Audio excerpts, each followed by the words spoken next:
حاج محمود، احنا شرفنا نطلب ايد ابنك البكر الرشيد لبنتنا. والله يا حاج عمرو، احنا اللي يزيدنا الشرف اللي انت جيت عندنا.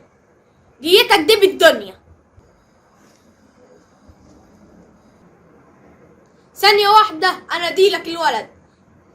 يا ولد يا ولد يا ولد يا زياد، يا ولد يا زياد. نعم يا بابا. اقعد هنا.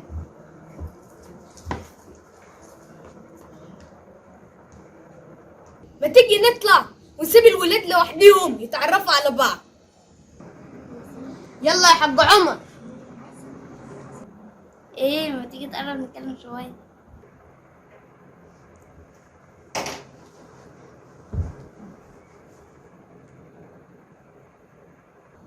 ايه، هو انت بتشتغل ولا قاعد في البيت؟ والله اتخرجت السنة اللي فاتت ولسه بدور على شغل.